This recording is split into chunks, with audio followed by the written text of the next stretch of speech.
Awesome. Well, we're going to definitely get into that in a moment, but Dewayne Mitchell, who is the Director of Design and Construction for Lazy Dog Restaurants. Dewayne, thank you very much for joining the Unity is Community podcast. Welcome. Love it. Thank you. Glad to be aboard. Hey, so we're going to go over a number of topics, and, obviously one of which, the elephant in the room is COVID. The other thing is how's that affected you guys as it pertains to layoffs? How have you guys been able to pivot some of the creativity that you've been able to implement, and how you've really been able to assist your employees, keep them employed for the most part, and providing the same great quality and service. So let's start here. We got to start with COVID. Yeah. Let's bring it back to March.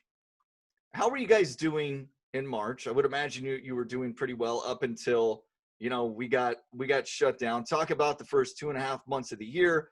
What was the business doing?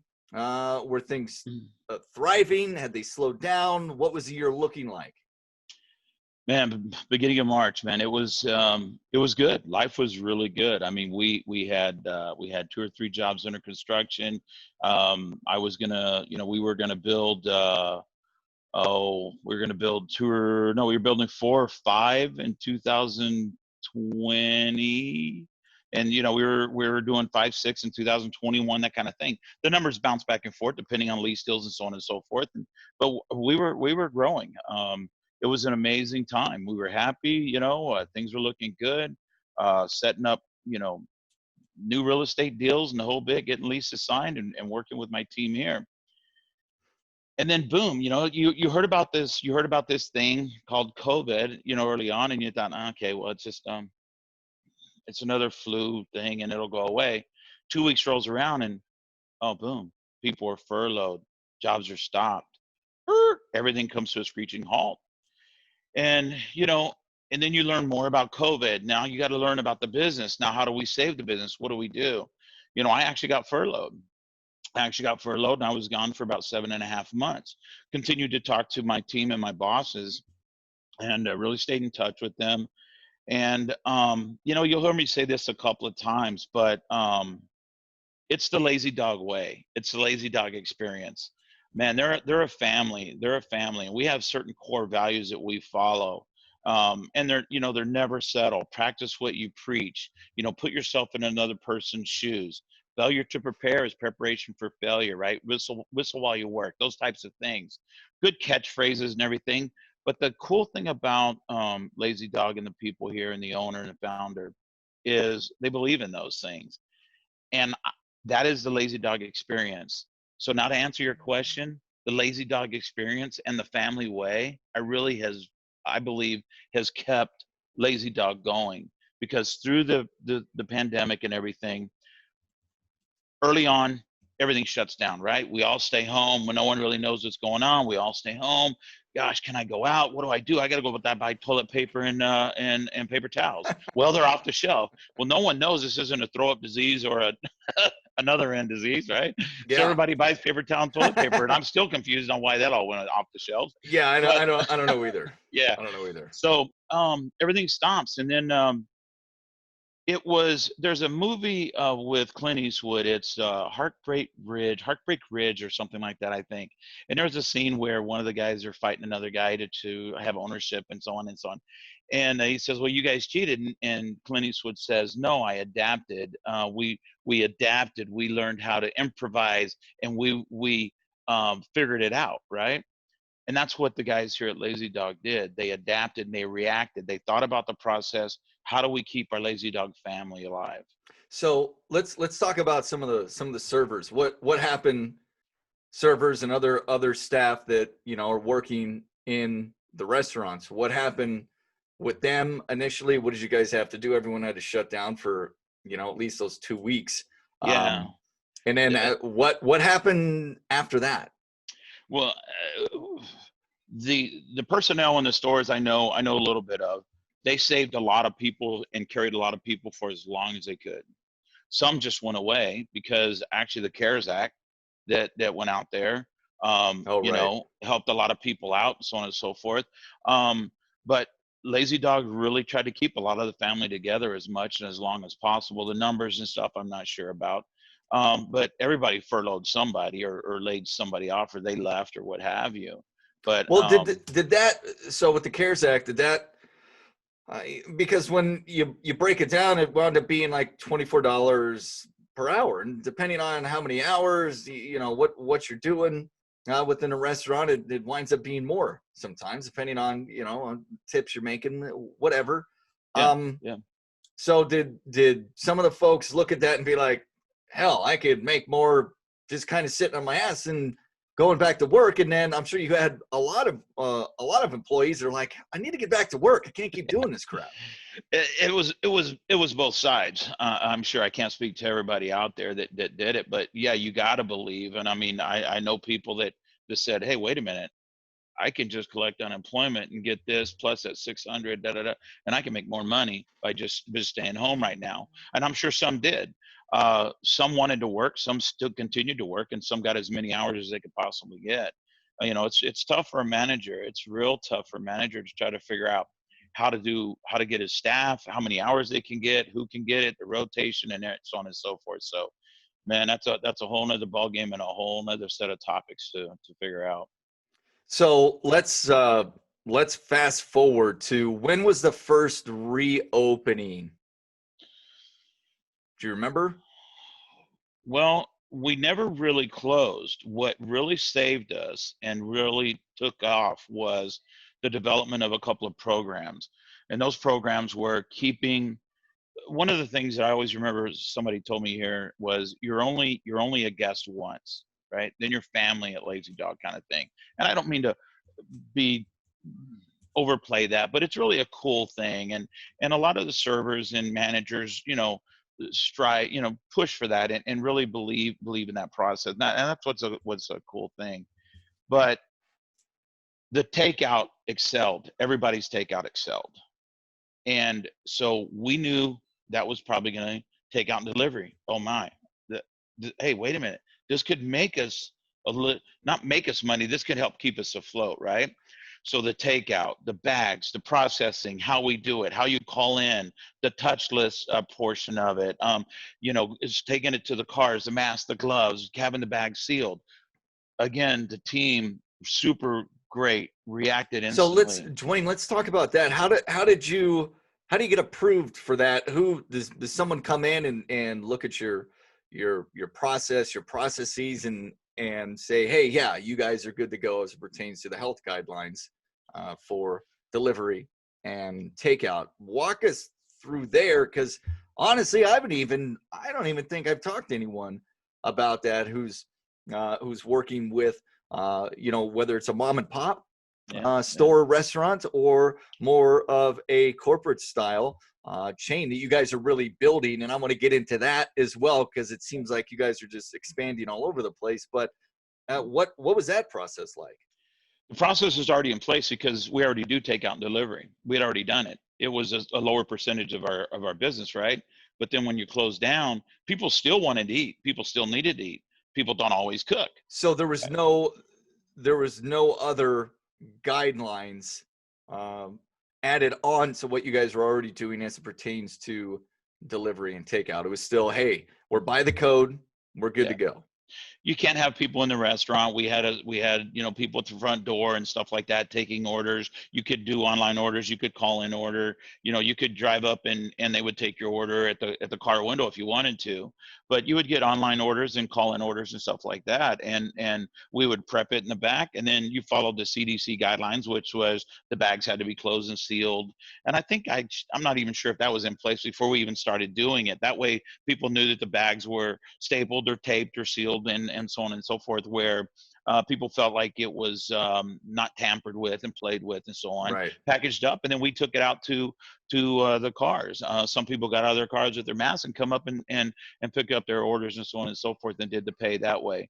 Sometimes a lot of payment was even over the phone, I think, and so on and so forth. So there was a lot of different ways. But our takeout and our delivery, boom, expanded, right? Every restaurant all over that we have 39 restaurants, and they took off. And that was a huge thing that we were able to adapt, improvise, and get ready for that influx. What So helped us, go ahead. what helped us with that also was the creation of TV dinners, right? We did a TV dinner now, which is an incredible meal. Our TV dinners are oven. You don't do them in microwave. They're old style TV dinners. It really brings back a nostalgia, Yeah. and they're killer. I got to tell you, work for Lazy Dog or not, TV dinners were great. We did the beer club, and then we helped a lot of frontline workers out. We helped out lot of frontline workers with meals and pizzas and sandwiches and stuff like that we would deliver in the local areas where we were able to and help out. Um, Well, yeah, let's talk about that really quickly, and then I want to get back to the TV dinners because I'm curious. you gotta So the try them. They're good. frontline workers, was that something that you guys were doing just here in SoCal, or was that corporate wide where you had a plan, you made an effort to go out and feed as many people who were on the front lines as possible? Talk about that a little bit more. Well, I think again, I was furloughed when a lot of that started to happen. But again, I was talking to the guys. I'm not sure that we were the innovator of that. I'm sure there was a lot of people that did it, and God bless all them people that did help out with food and so on and so forth with everybody. See, this is where my lights start to go dim. Oh, good. So, so, but you could hear where people starting to struggle in certain communities and so on and so forth. And we have big stories to little stories where our managers helped out a family or did this or did that or helped out, and took food and so on and so forth to different organizations, be it police department, fire department, or nurses or what have you. They did as much as they could to help out where they could. Call it a little, call it a lot, but I'm sure a lot of people appreciated some good sandwiches, some hot meals. Oh, absolutely. So I'm gonna circle back to the TV dinners. I'm gonna circle back to Jolene's. There's a couple other things I want to get to Yeah. as well, but just so we can, and we're never gonna tie a bow on COVID. So you guys you've been able to be super innovative during the pandemic, and you have a lot of cool things that are going on right now, as it pertains to the implementation of these new programs. But what does it look like day to day at Lazy Dog at any given restaurant, whether it's here or it's another state? What's it looking like now? Especially, well, let's focus here in California because we have Yeah. super lockdowns in effect. What's going on right now, and what do you guys have to do? Well, 2 or 3 months prior to, a couple of months prior to even just recent lockdowns, we were doing really good. We were some cities we were still able to do 25 to 50% in some areas, and then you do the patios. And what we did, much like a lot of others did, is we created these outdoor tent dining rooms. Right. One Oh yeah. advantage that we had, I believe, is the unique designs that we have with Lazy Dog. The owner, Chris Sims, his forethought and forward thinking and everything was, I love our patios. The concept was kind of conceived out of Jackson Hole, Wyoming, and da-da-da-da. So beautiful wood, heavy timbers, fire pit, everything. So he's created this beautiful patio, fire pit in the middle, and you can sit and enjoy that, and music, a couple of TVs, very comforting, very warm. We already had covered patios in a lot of our locations. Many of them. I think there's only 5 or 6 that doesn't have maybe covers, maybe a little bit more. But you already had a huge patio area that maybe put us a little bit further ahead of everybody else. And then you set up the tents and so on and so forth outdoors, and you can pick up some of that dining experience that was indoors now outdoors. Some like to sit outside, some people don't, and that's their preference and so on and so forth. But I think that helped us out a lot, was just the reactive, how do we fix this? Not, oh me, oh my, what am I going to do? There's a lot of people that can step back and do that. And I'll admit, I'm at home thinking, mine, what am I going to do? But, you still forward thinking again. You want to stay positive. What can we do to make this work? And the guys jumped all over the tents and helped us out with our seating capacity. Dewayne, you mentioned the tents, the outdoor dining, which has been huge for everyone. For you guys specifically, you guys went the custom route. And some restaurants are doing that, some are not. For you, can you talk about the benefits to having custom canopies, flags out there, sidewalls that look pretty amazing. What's the benefit to you guys, and then what is the perceived benefit to the customer? Is that something that's enticing them to want to go and dine at Lazy Dog, or what's the perspective there? I'm going to go back to the Lazy Dog Way. And the Lazy Dog Way was, we already had a huge customer base in a lot of our buildings, right? We kept the lights on, the towers stayed lit, the landscape lighting always still stayed on. We kept the fireplaces, the fire pits, and everything going. So there was a sense of already being in existence there already. And to help with just giving the people that normancy, you know, you get those return customers, and then people realize, oh, they're still open. And then they would still come and dine with us outside. And it's just the Lazy Dog way of just letting people know we're still here. We're here for you, you know, and come and enjoy some kind of normalcy the best you can outside with us. But to answer your question about the flags and stuff, you know, we started a concept called Jolene's. And the Jolene's is through the Lazy Dog. It's you order it online through Lazy Dog, and it's wings and beer. And I've had them. Incredible. Not because I worked for them. I've ordered them. I've ordered a lot different flavors. We have multiple flavors. You can get different starches, you know, a regular fry, a tater tot, and so on and so forth. Our seasoned fries. You can get a little coleslaw. But the wings, bone in, boneless, Jolene's is now an online ordering. You can order. You couldn't order at the restaurant when you were sitting there at Lazy Dog, but if you went online and you ordered, you could do it that way and take some wings home. But this concept is, again, another way to help this shutdown and COVID. We have a beer club that we have that actually kind of grew through COVID. I think a lot of people stayed home and maybe drank probably a little bit more than they should have. But I know I was one. But you know, you look at those different avenues, and you just help those drivers, those sales drivers, to try to be innovative again. And Jolene's is a great concept. It's so for you guys, and I hate to cut you off, Dwayne, but no, it's good. For you guys, you looked at it as, okay, this is an opportunity to where we can still provide the same quality of service and food and experience. We're just going to do it under the tents. We have the patios. And then on the flip side of things, we have a new program, indoor programs are rolling out that we really want to brand. We want to get that embedded in people's heads. We want to get them excited about it. And what better way to do that than with some custom products with Jolene's on it. So every time people see it, they're like, that looks pretty cool. And it's enticing, is it not? When you see it, you're like, oh, that looks pretty amazing. Or if they are Lazy Dog fans, they're like, I don't even know what the heck that is yet. What is that, right? And that's happened too. You know, you get some Lazy Dog people, well, what is that? Go online, look at this, order, and so on. But we have it's very retro kind of feel that we're doing right now for these, what I'm calling parking lot patios. We have some very cool canopies with Jolene's on them. We have banners at each end of them. We have orange railing, and it's super clean, super retro. But you can sit there. You can order from the hostess stand there. You can sit, and you know, you can sit and eat there, or you know, before the shutdown, you can sit and eat, or now you take them home. But it's bright, it's catchy. We try to do it on interstates or highways, you know, where you can see it and so on, just to help market it and so on. But we have a great team with the social media and all of that gets us out there.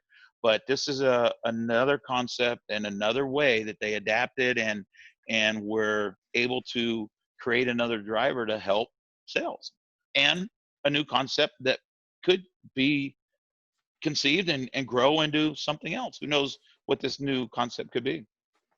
So you mentioned the TV dinners, and before, and I want to talk about restaurant closures, kind of get your take on that too, because it's affecting a lot of people. But before we do that, the TV dinners, is that something you guys are looking for distribution for? Is it sold directly from the restaurant solely, or what?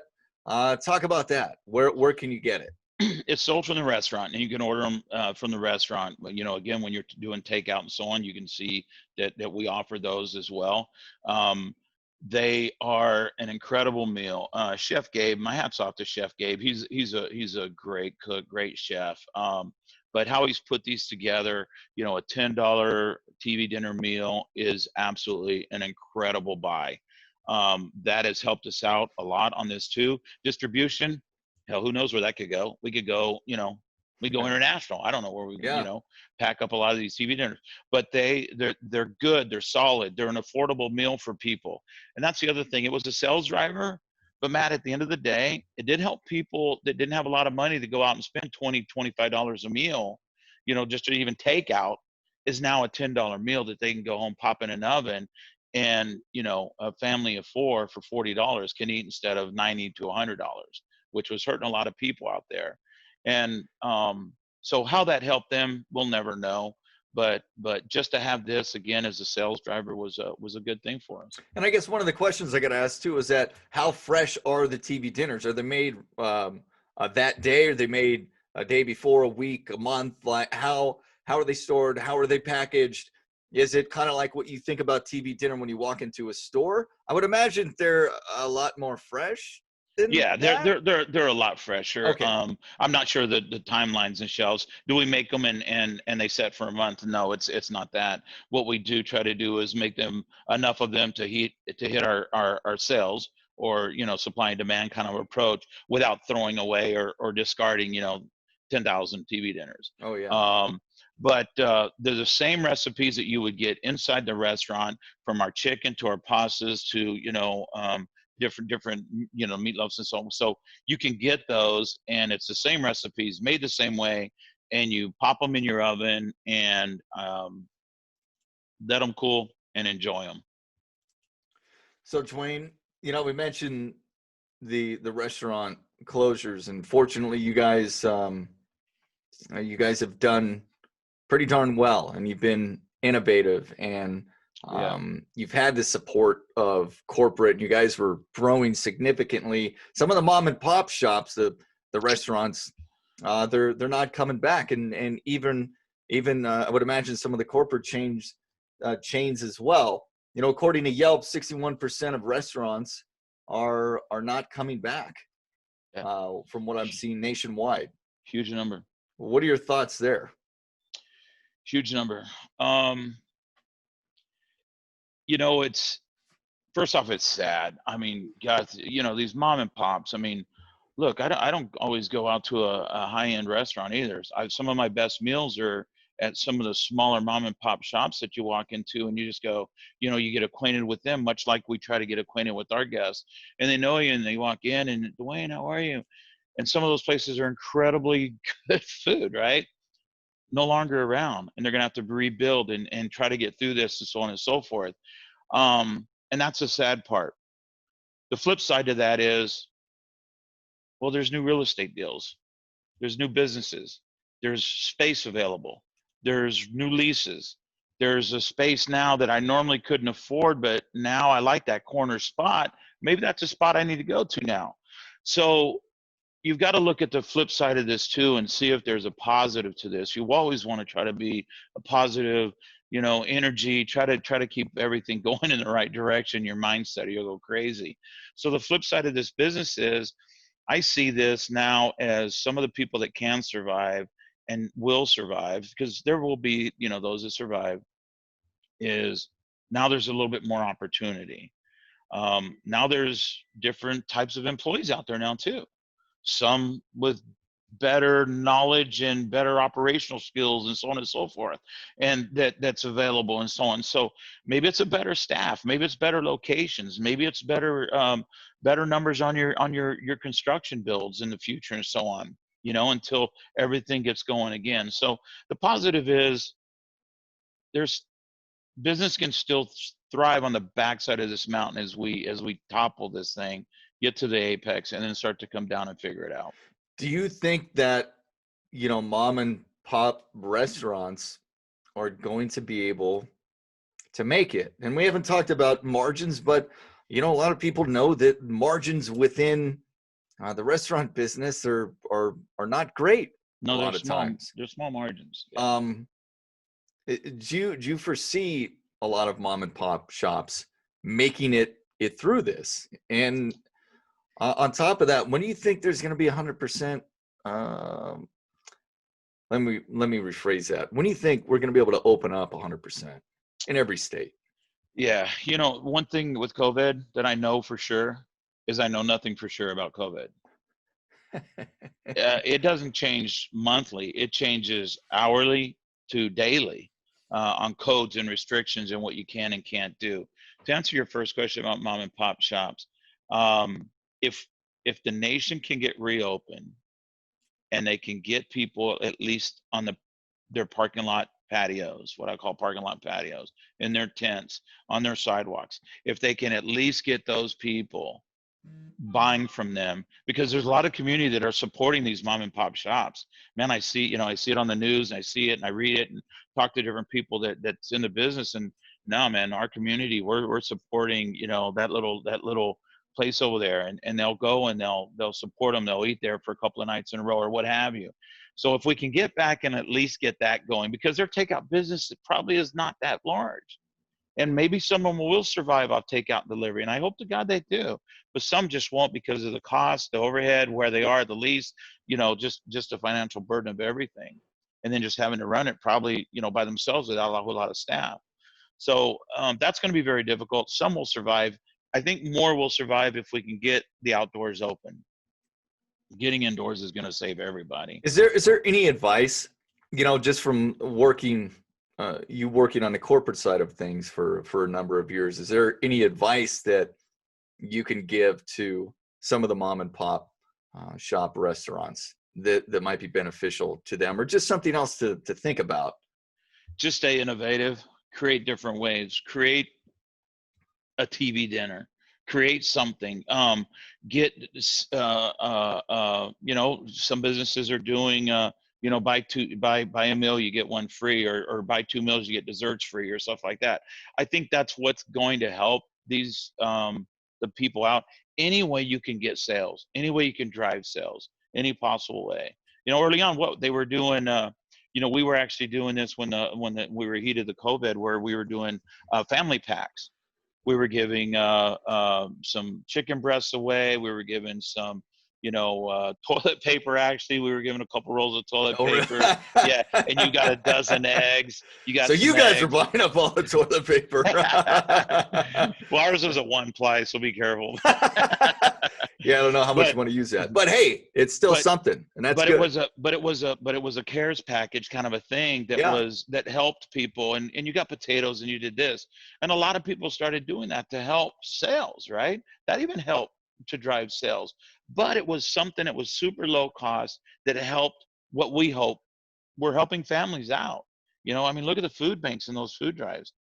Thousands of cars a day go through these things and empty out the food banks, right? Anything that the restaurants could do. I just know all kinds of restaurants just helped out through a lot of this, and we need to continue to do that. And I know Lazy Dog does. And Did you guys get involved with any of the food banks, or? I don't know that we did actually. We might have just supporting, certain pieces and elements, but I know that we did our family packs that we would try to sell, and we did a lot of those, put a lot of those together to help those families out. I'm gonna get when we wrap this up, I'm gonna get your take on your overall prognosis of the restaurant business going into 2021. But before we get there, you guys are expanding. Yeah, we Right? actually have one under construction right now, and that's a big reason why I got to come back in October, late October. Was We knew that we needed to grow. We knew, it was time. Hope that they see the value in me. Hope they did. They brought me back. But I've been doing this for 44 years. I've been in hospitality to some realm. I mean, I've been doing restaurant design ever since I was fresh out of college, and even did fast food restaurant design when I was in high school. So I've been doing this a lot of years. There's a lot I know. I've been around the block, But we started construction in Boca Raton, our first restaurant in Florida. So we're going to open up a new market there. Really super excited about that. We have our second store in Atlanta area, Peachtree. that we hope to start after the first of the year. Right after the first of the year, we hope to get that dialed in. And then I'm working on the Jolene's concepts. We've got some beautiful canopies and banners and stuff out there with our outdoor parking lot seating going. And then we really are just hoping that we can open up California again. Texas, I think, was at 50% occupancy on the interior, and I think they've recently gone down to 25. So I believe Texas is still seating the interior. I believe, again, it changes. So, and I think that we still have outdoor patio seating there. And then we're you know, we got restaurants in Nevada, Colorado, Illinois, Georgia, DC, Washington, Florida, Georgia, and now Florida. Yeah. and I saw Virginia. Is that? Yeah. Wow. Okay. So what are some of the goals here over the next 2 to 5 years as far as expansion? What's on the horizon for Lazy Dog? We need to see what the vaccines do. We need to see what COVID's going to do and how it's going to react. Talking to my bosses, very honest and forthcoming, is we would have loved to have done 4 next year, right? 5 next year, 6 next year is where we were headed, In various in March. states? Yeah, in various states. I was a busy man. I had 8 people, that worked in my department with me, and we were busy. And it was a great oil well, machine. We were doing good. But now we're going to slow that growth down. We've got to see what COVID goes, where it takes us. We got to see how sales start to come back. We believe they're going to come back strong. When the dining rooms are partially open and patios are open, we were actually doing very well. We were keeping our head just right above water, and that's a great thing. And a lot of other restaurant industries were doing the same, that knew how to drive their sales and keep everything going. At the end of the day, it's the Lazy Dog way to understand that you've got to make people feel, I believe you need to make people feel comfortable and warm and invited, and make them feel good about what they're doing outside. They're still scared. We're still nervous. We're still upset. We don't know what to do. We don't know about what that future really holds. But making them laugh, having a drink, having a good meal, making them feel good, making them feel comfortable is still part of that Lazy Dog way, and that Lazy Dog experience that the Sims family has, ingrained in a lot of people, and we need to do it. And Dewayne, last couple of things. And Yeah. we talked a little bit about Jolene's. We talked a little bit about beer club, TV dinners. What's been the impact on the business? And you don't have to give it an exact percentage, but how much of a benefit have these programs been? Would you say that these 3 kind of saved the business, or is that a little extreme? Maybe a little extreme, but were a huge benefit. Anything, again, you can do. And I've been reading and listening to different things, and listening to different interviews and stuff through National Restaurant News Association, NRA, and the Restaurant Association is battling even in courts now to try to get restaurants open and so forth. But those items like that can drive and help sales, and still make a little bit of happiness or food, or anybody that wants it. It's still a positive thing, right? So did it save us? I don't think it saved us. Was it an absolute benefit and a helpful process? Absolutely. What an amazing thing that the guys came up with, and again, forward thinking and attitude. So as far as Jolene's, you got your wings, you got a starch that comes with it. What do you got to do to order? Is there an app? Where do people go to? Yeah, you go into Lazy Dog on the internet, and just go onto Jolene's, and it'll come up through Lazy Dog. It's Jolene's Wings and Beers by Lazy Dog.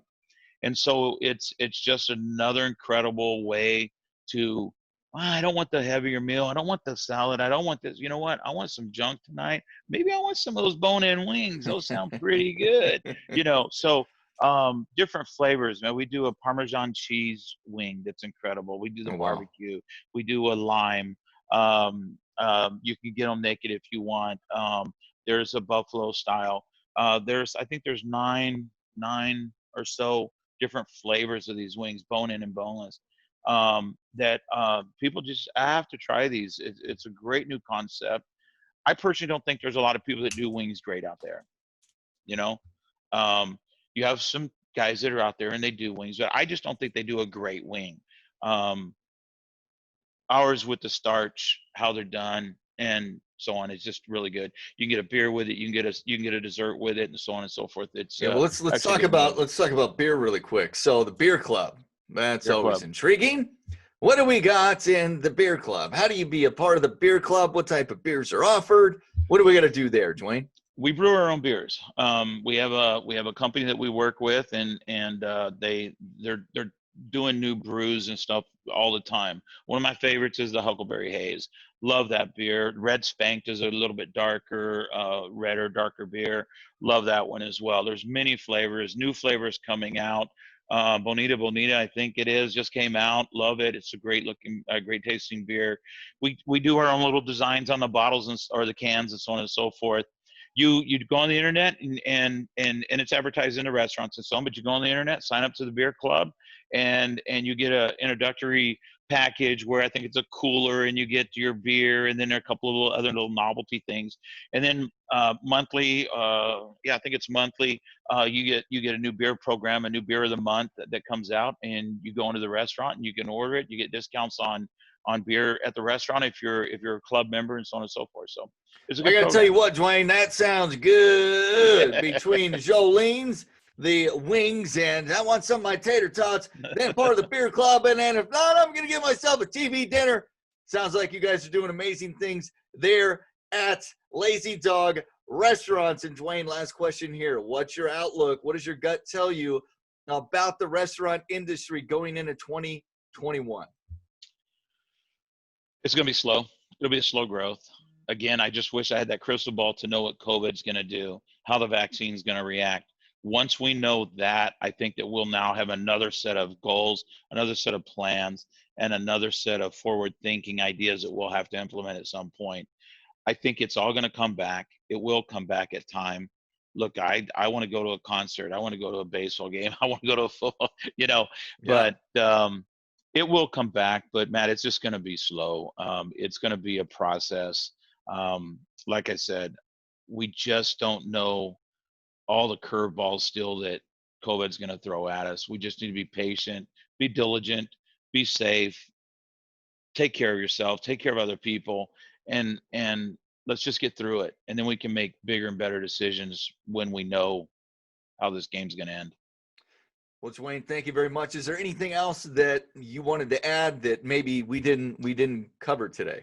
Man, there's so many different avenues you could go with, so many different topics, right? And just expand on everything. But no, I mean, I think you've kind of hit the gist of what we are and how we do it and how we're, surviving, trying to survive just like everybody else. And it's just be positive, be positive, be nice, be helpful, and we'll all get through it. And so, Dewayne, it's lazydogrestaurants.com. Is that what it is? Yeah. Yep.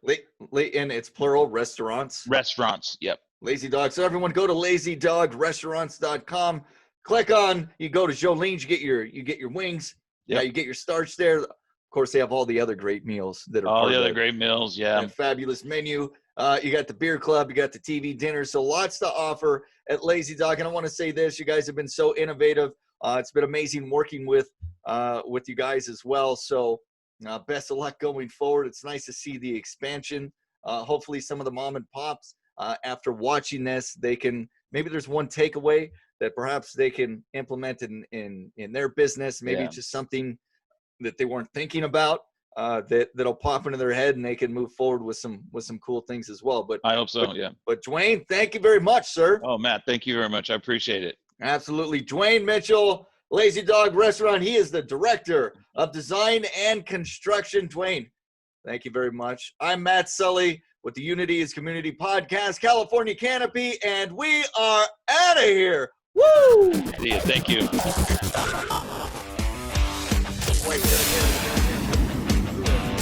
Steady. Real estate.